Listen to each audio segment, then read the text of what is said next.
Hey Doobs, how we doing today? Welcome to another fascinating segment of Final Thoughts with your boy Doob here. Sorry this review took me a little bit to get out. Life happens. We've had a slew of great games come out.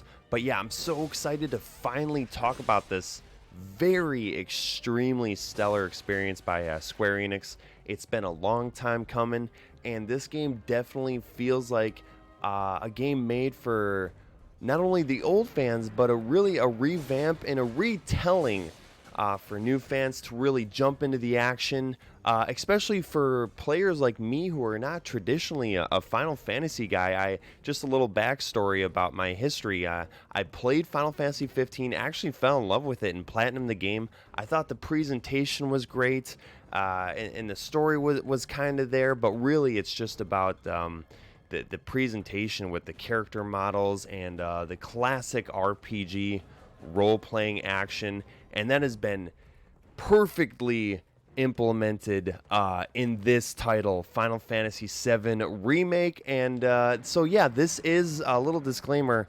I haven't played the original, and this is part one of an ongoing episodic series that Square Enix chose to go, and I really think that's because of the level of quality here. It took them Tetsuya Nomura a long time to craft this piece here, and it's just really a stellar experience. And I think that it's going to confuse some fans thinking they're going to get the whole experience when really we're going to be pushing into next gen to really play this whole game in its entirety. And I kind of wish that maybe the first part came out at the start of this generation, and maybe right now we were going to be getting the final entry, just because that's going to confuse some fans. And I really just think that's where the a lot of the disgruntled fans are having issues with this game, just because it's not the full experience. But just to start off by saying, this game is worth every penny at a $60 price point. This is a complete game, whether it doesn't include the whole story. Maybe I wish the title was a little bit more true to what you're getting in this package, but I gotta say, I enjoyed every moment with this game, starting with the gameplay. As I say, this is a perfect mix of new school and old school, where battles really play out real time. They look stellar with the character animations, and that's only enhanced by the characters that you really connect with over the experience. I just want to focus on the gameplay here, as we're seeing here. Yes, you can swap between other party members, certain abilities. There's weakness here. This is your classic RPG experience, but really drawn out in a new generation for people to really sit down and enjoy. I think it's hard for some maybe not so hardcore players to just sit down and wait, taking turns battle, but this is kind of mixed in here, where you will have to wait some time before popping off your abilities, and really just kind of playing the game freeform until you're building up your summons, which look spectacular, or your limit breaker moves, which I was looking forward to every time. Usually, traditionally in RPG experiences, I like to stick with the main character or just one player in the party, but here it's actually a lot of fun to swap on the fly between Cloud, Barret, Tifa, and Aerith. There's not one character in this game I didn't like playing as, just because it was cool to see their moves up close,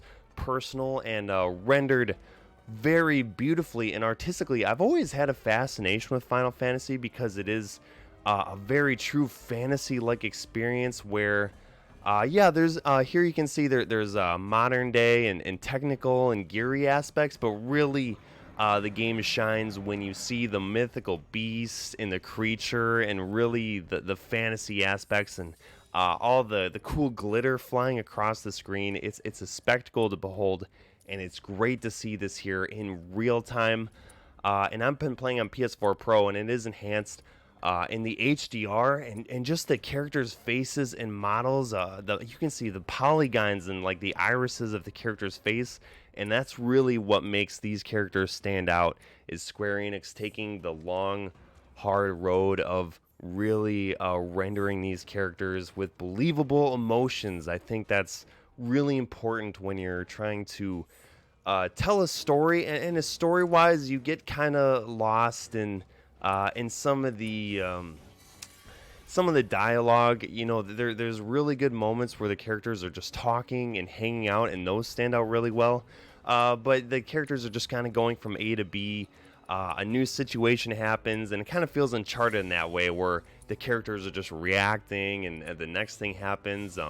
But the character relationships is really the true focus here, and it's exciting to see where the story is going to be going here. But again, I was really enjoying this game for the gameplay, and but some of the story beats and some of the Square Enix has done a great job of making us connect with these characters, and when shit hits the fan, you're connected, you're invested, and I completely and utterly enjoyed my 40 to 50 hour experience. And that's not including some of the end game stuff they give you to bounce around with, have a good time, and really carry on the experience, and you unlock a hard mode, so there's definitely a lot of replay value here.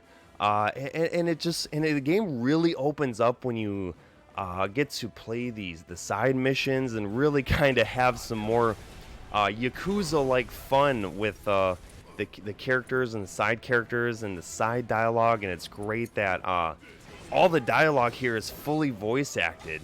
I've never played the original, but I can really see the huge steps of just the text boxes from the original PS1 in 1996 or 7. I think it was 1997 when that game came out.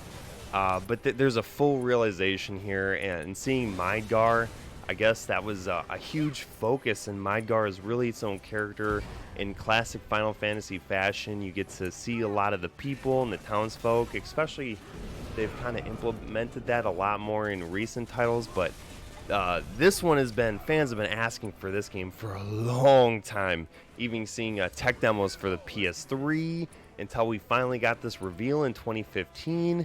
But just getting back in the actual game and what you'll be witnessing itself, I just really can't stress enough how the presentation plays a huge part in enjoying the experience.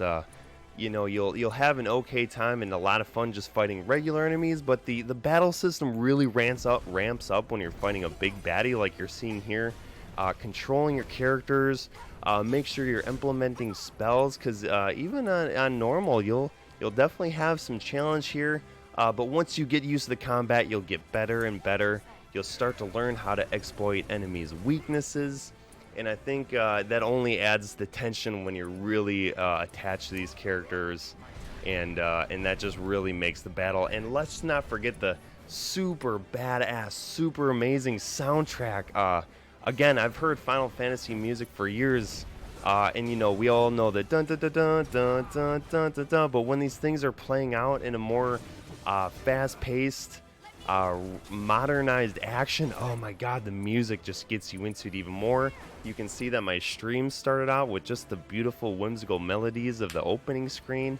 Every music opportunity here is very well implemented, and it's a cool mix of big band with rock, pop, and all the classic tunes that you've come to love and know over the years with a Final Fantasy game.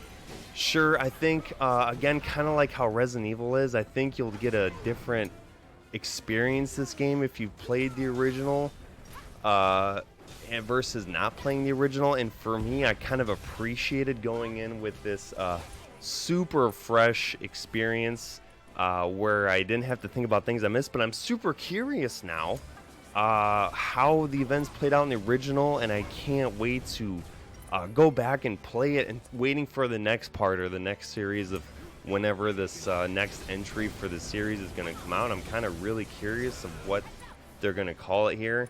Just as far as some nitpicky things, this is a game where you're kind of picking at things to find that were annoying. Some of the lock-on could get a little crazy.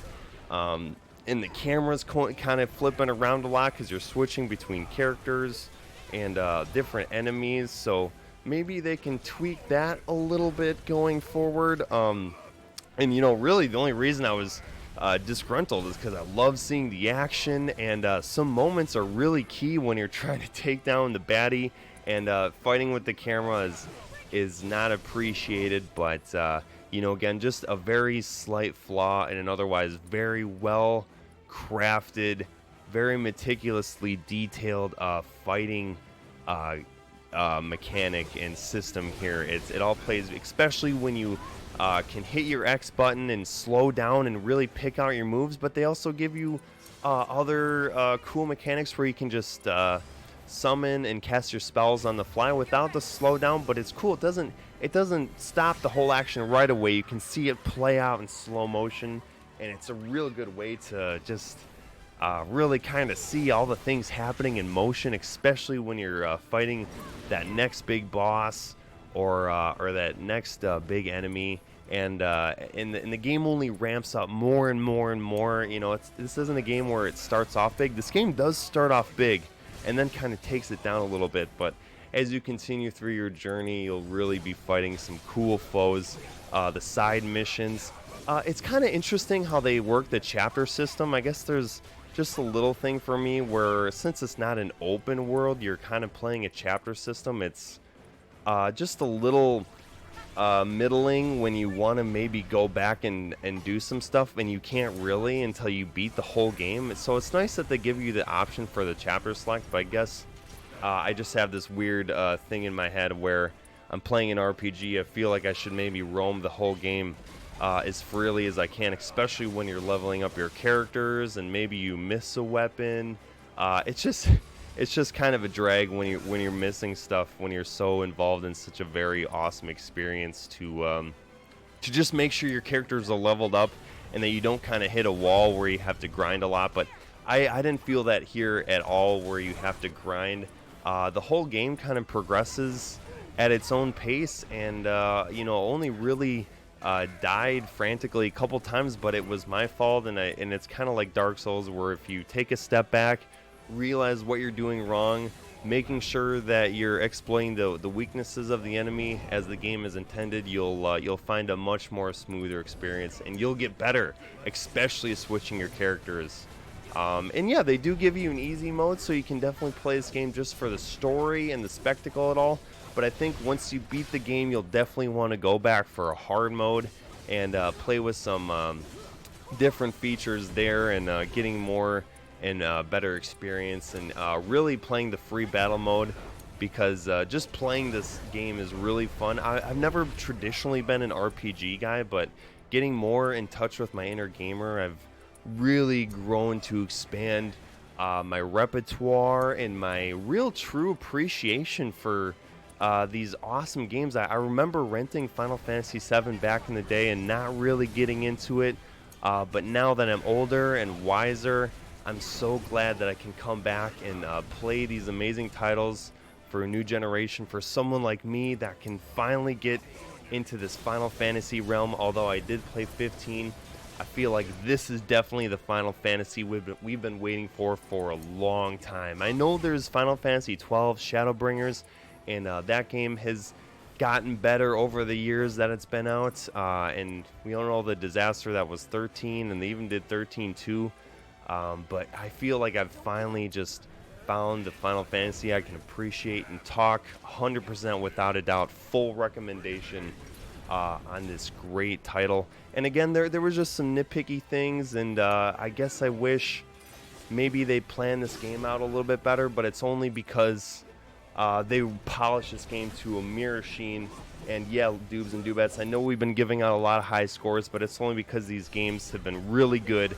This game is going to get a very awesome score of a 9 out of 10 for just its presentation, its voice acting, its quality.